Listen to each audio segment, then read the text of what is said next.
Price lord. ದೇವರ ಪರಿಶುದ್ಧ ನಾಮಕ್ಕೆ ಸ್ತೋತ್ರ. ಪ್ರಿಯರೇ, ಅನುದಿನದ ವಾಕ್ಯ ಭಾಗಕ್ಕಾಗಿ ನಿಮ್ಮನ್ನ ಸ್ವಾಗತಿಸ್ತೀನಿ. ಬನ್ನಿ ದೇವರ ವಾಕ್ಯವನ್ನ ಓದಿಕೊಳ್ಳೋಣ. ಲೂಕನು ಬರೆದ ಸುವಾರ್ತೆ 14ನೇ ಅಧ್ಯಾಯ 13 ಮತ್ತು 14ನೇ ವಚನ ಓದಿಕೊಳ್ಳೋಣ. ಆದರೆ ನೀನು ಔತಣ ಮಾಡಿಸುವಾಗ ಬಡವರು, ಊನವಾದವರು, ಕುಂಟರು, ಕುರುಡರು ಇಂಥವರನ್ನು ಕರೆ. ಅವರು ನಿನಗೆ ಮುಯಿಗೆ ಮುಯಿ ಮಾಡುವುದಕ್ಕೆ ಏನು ಇಲ್ಲದವರಾಗಿದ್ದರೂ ನೀತಿವಂತರು ಜೀವಿತರಾಗಿ ಎದ್ದು ಬರುವಲ್ಲಿ ನಿನಗೆ ಮುಯಿಗೆ ಮುಯಿ ಆಗುವುದರಿಂದ ನೀನು ಧನ್ಯನಾಗುವಿ ಅಂದನು. ಪ್ರಿಯರೇ, ನಿಜವಾದ ಧನ್ಯರು ಯಾರು? ಸ್ವಾಮಿ ಇಲ್ಲಿ ನಾವು ಔತಣ ಮಾಡಿಸುವಾಗ ಅಥವಾ ಯಾರನ್ನಾದ್ರೂ ಕರಿಬೇಕಾದ್ರೆ ಯಾರನ್ನ ನೀನು ಉಪಚಾರ ಮಾಡು, ಯಾರಿಗೆ ನೀನು ಸತ್ಕಾರ ಮಾಡು ಎಂಬುದನ್ನ ತಿಳಿಸಿಕೊಡ್ತಿದ್ದಾರೆ. ಪ್ರೇರಿ, ನಾವು ಯಾರಿಗೆ ಉಪಚಾರ ಮಾಡ್ಬೇಕಂತ ಗೊತ್ತಾ? ಯಾರು ನಮಗೆ ಹಿಂತಿರುಗಿಸಿ ಮುಯಿ ಮಾಡ್ಲಿಕ್ಕೆ ಮುಯಿಗೆ ಮುಯಿ ತೀರಿಸದೆ ಹೋಗ್ತಾರೋ, ನಾವು ಯಾರನ್ನ ಕರೆದು ಸತ್ಕಾರ ಮಾಡ್ತೀವೋ ಆ ವ್ಯಕ್ತಿ ನಮ್ಮನ್ನು ಕೂಡ ಹಿಂತಿರುಗಿ ಸತ್ಕಾರ ಮಾಡದೇ ಇರೋ ಸ್ಥಿತಿಯಲ್ಲಿ ಇರಬೇಕು. ಆ ರೀತಿ ಇರುವಂತ ವ್ಯಕ್ತಿಗೆ ನಾವು ಏನಾದ್ರೂ ಸತ್ಕಾರ ಮಾಡೋದಾದ್ರೆ, ಏನಾದ್ರೂ ಒಳ್ಳೆದನ್ನ ಮಾಡೋದಾದ್ರೆ ನಾವು ನಿಜವಾಗ್ಲೂ ಧನ್ಯರಾಗಿರ್ತೀವಿ ಅಂತ ಪ್ರೇರಿ. ಈ ಲೋಕದಲ್ಲಿ ನಾವು ನೋಡ್ತೀವಿ ಮತ್ತು ನಮ್ಮ ಜೀವಿತದಲ್ಲೂ ಕೂಡ ಕೆಲವು ಸಾರಿ ನಾವು ನೋಡ್ತೀವಿ. ಏನಾದ್ರೂ ನಮ್ಮ ಮನೆಯಲ್ಲಿ ಫಂಕ್ಷನ್ಗಳನ್ನ ಮಾಡುವಾಗ, ಏನಾದ್ರೂ ಒಂದು ಕಾರ್ಯಕ್ರಮಗಳನ್ನ ಇಟ್ಟುಕೊಳ್ಳುವಾಗ, ಅಥವಾ ಏನಾದ್ರೂ ಔತಣ ಕೂಟಗಳು ಏರ್ಪಡಿಸುವಾಗ ನಾವು ನಮ್ಮ ಸ್ನೇಹಿತರನ್ನ ಕರಿತೀವಿ, ಬಂಧುಗಳನ್ನ ಕರಿತೀವಿ, ಮತ್ತೆ ದೂರದ ಸಂಬಂಧಿಕರನ್ನ ಕರಿತೀವಿ, ಮತ್ತೆ ಸಭೆಯ ಆತ್ಮಿಕ ಜನರನ್ನ ಕರಿತೀವಿ. ನಮಗೆ ಹತ್ತಿರವಾಗಿರುವವರು, ಪರಿಚಯ ಇರುವವ್ರನ್ನ ಕರೆದು ನಾವು ನಮ್ಮ ಔತಣ ಕೂಟಗಳಲ್ಲಿ ಪಾಲ್ ತೆಗೆದುಕೊಳ್ಳೋದಕ್ಕೆ ಅವರನ್ನ ಆಮಂತ್ರಿಸ್ತೀವಿ. ಆದ್ರೆ ಒಂದು ದಿನ ಬರ್ತದೆ, ಅವರು ಕೂಡ ಅವರ ಮನೆಯ ಔತಣದಲ್ಲಿ, ಅವರ ಒಂದು ಕುಟುಂಬದ ಔತಣ ಕಾರ್ಯಗಳಲ್ಲಿ ನಮ್ಮನ್ನು ಕೂಡ ಒಂದು ವೇಳೆ ಕರೀಬಹುದು. ಪ್ರೇರೆ, ನಮ್ಮ ಸಂಬಂಧಿಕರಾಗಿರುವ ಅಥವಾ ನಿಮ್ಮ ಸ್ನೇಹಿತರಾಗಿರುವ ನಿಮ್ಮನ್ನು ಕರೀಬಹುದು. ಅಲ್ಲಿಗೆ ಏನಾಗ್ತದಂದ್ರೆ, ಅಲ್ಲಿ ನೀವು ಕರೆದವ್ರನ್ನ ಸತ್ಕರಿಸಿದ್ರಿ, ಅವರು ನಿಮ್ಮನ್ನ ಕರೆದು ಸತ್ಕರಿಸಿದ್ರು, ನೀವು ಕೊಟ್ರಿ, ಅವರು ಒಂದು ರೀತಿಯಲ್ಲಿ ಕೊಟ್ರು. ಹಾಗಾದ್ರೆ ಇಲ್ಲಿ ಏನಾಯ್ತಂದ್ರೆ ಮುಯಿಗೆ ಮುಯಿ ತೀರಿ ಹೋಯ್ತು. ಆದ್ರೆ ಸ್ವಾಮಿ ಹೇಳೋದೇನು ಗೊತ್ತಾ? ನೀವು ಯಾರಿಗೆ ಔತಣಕ್ಕೆ ಕರಿಬೇಕು ಗೊತ್ತಾ? ನೀವು ಯಾರಿಗೆ ಔತಣ ಮಾಡಬೇಕು ಗೊತ್ತಾ? ಯಾರಿಗೆ ನೀವು ಸಹಾಯ ಮಾಡಬೇಕು ಗೊತ್ತಾ? ಯಾರು ಉಣ್ಣವಾದವರು ಇರ್ತಾರೋ, ಕುಂಟರು ಇರ್ತಾರೋ, ಕುಷ್ಠರೋಗಿಗಳು ಇರ್ತಾರೋ, ಕೈಯಲ್ಲಿ ಆಗದೆ ಇರ್ತಾರೋ ಅವರಿಗೆ ಸಹಾಯ ಮಾಡಿ, ಅವರನ್ನ ಸತ್ಕರಿಸ್ರಿ, ಅವರಿಗೆ ಔತಣ ಕೂಟಗಳಲ್ಲಿ ಕರೀರಿ ನೀವು.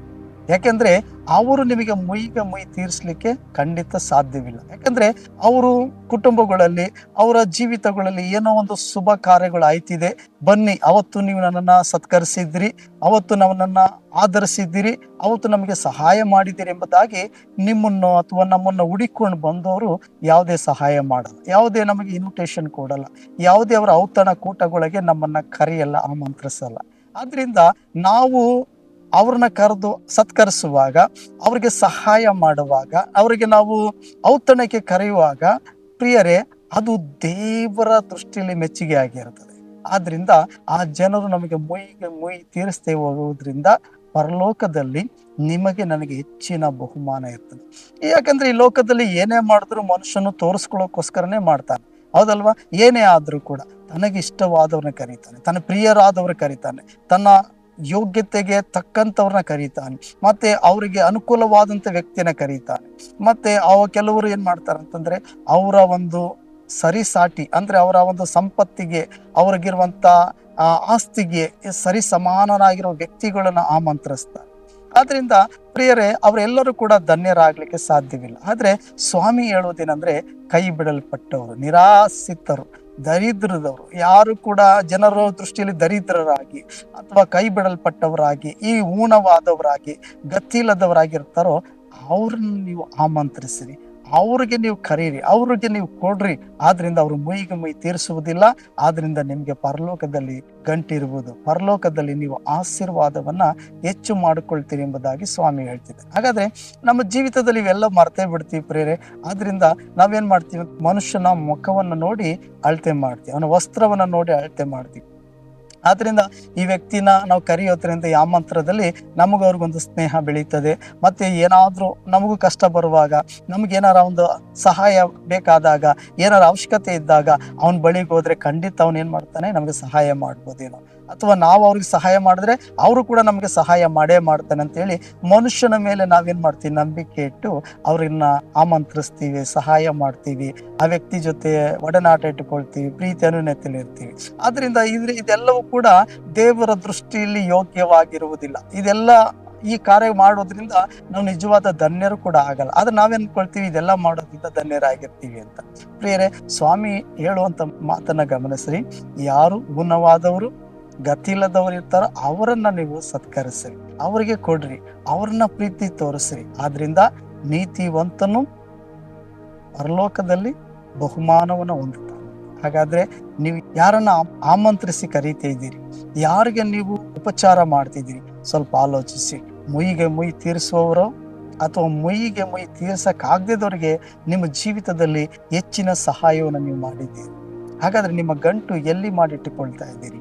ಒಂದು ವೇಳೆ ಮುಯಿಗೆ ಮುಯಿ ತೀರಿಸುವವರ ಮೇಲೆ ನೀವು ಹೆಚ್ಚಾದ ಆಸಕ್ತಿ ಉಳ್ಳವರಾಗಿದ್ದೀರೋ, ಅಥವಾ ಮುಯಿಗೆ ಮುಯಿ ತೀರಿಸ್ತಾ ಇರೋ ವ್ಯಕ್ತಿಗಳ ಮೇಲೆ ಪ್ರೀತಿ, ಕನಿಕರ, ಆಸಕ್ತಿ ಹೆಚ್ಚಾಗಿದ್ದೀರೋ, ನಮ್ಮನ್ನು ನಾವು ಪರೀಕ್ಷಿಸಿಕೊಳ್ಳೋಣ. ಹಾಗಾದ್ರೆ ಬನ್ನಿ ಪ್ರಿಯರೇ, ನಾವು ಪ್ರಾರ್ಥನೆ ಮಾಡೋಣ, ದೇವರ ಬಳಿ ಕೇಳಿಕೊಳ್ಳೋಣ. ಪ್ರೀತಿ ಸ್ವರೂಪನಾದ ತಂದೆಯಾದ ದೇವರೇ, ಹೌದು ಸ್ವಾಮಿ, ಅಪ್ಪ, ನಮಗೆ ನೀವು ತಿಳಿಸಿದಂತ ವಾಕ್ಯಕ್ಕಾಗಿ ನಾವು ಸ್ತೋತ್ರ ಮಾಡ್ತಾ ಇದ್ದೀವಿ. ನೀವು ಔತಣಕ್ಕೆ ಕರೆಯುವಾಗ ಉಣ್ಣವಾದವರು, ಗತಿ ಇಲ್ಲದವರು, ನಿರ್ಗತಿಕರು, ನಿಮಗೆ ಮುಯಿಗೆ ಮುಯಿ ತೀರಿಸದವರನ್ನ ಕರೀರಿ ಎಂಬುದಾಗಿ ಹೇಳಿಕೊಟ್ಟಿದ್ದೇನೆ. ಸ್ತೋತ್ರ. ನಾವು ಅನೇಕ ಸಾರಿ ಮನುಷ್ಯರನ್ನ ಮೆಚ್ಚಿಸುವವರಾಗಿ ಪ್ರಯಾಸ ಪಡ್ತೀವಿ. ಮನುಷ್ಯರಿಂದ ಏನಾದ್ರೂ ನಮ್ಗೆ ಸಿಗ್ತದೆ ಎಂಬುದಾಗಿ ಅವರನ್ನು ನಿರೀಕ್ಷಿಸ್ತೀವಿ ಸ್ವಾಮಿ. ನಮ್ಮ ಕಾರ್ಯಗಳಿಗೆ, ನಮ್ಮ ಔತಣಗಳಿಗೆ ದೇವರೇ, ಹೌದು ಸ್ವಾಮಿ, ಮನುಷ್ಯರನ್ನ ಕರ್ತನೆ ನಮಗೆ ಮುಯಿಗೆ ಮುಯಿ ತೀರಿಸುವಂತ ಮನುಷ್ಯರನ್ನೇ ಕರೆಯುವುದಕ್ಕೆ ನಾವು ಮುಂದಾಗ್ತೀವಿ ಸ್ವಾಮಿ. ಆದ್ರೆ ಊನವಾದವರು, ಬಲಹೀನರು, ದೇವರೇ, ನಿರ್ಗತಿಕರನ್ನ ನಾವು ಲೆಕ್ಕಕ್ಕೆ ತೆಗೆದುಕೊಳ್ಳುವುದಿಲ್ಲ, ಗಣನೆಗೆ ತೆಗೆದುಕೊಳ್ಳುವುದಿಲ್ಲ. ನಮ್ಮನ್ನು ಕ್ಷಮಿಸು. ನೀನು ಹೇಳಿದ ವಾಕ್ಯದ ಪ್ರಕಾರ ಜೀವಿಸುವುದಕ್ಕೆ ನಮಗೆ ಕೃಪೆ ಕೊಡು. ಯೇಸುವಿನ ನಾಮದಲ್ಲಿ ತಂದೆಯಾದ ದೇವರೇ, ಆಮೆನ್. Price the lord. ದೇವರು ನಿಮ್ಮನ್ನ ಆಶೀರ್ವದಿಸಲಿ.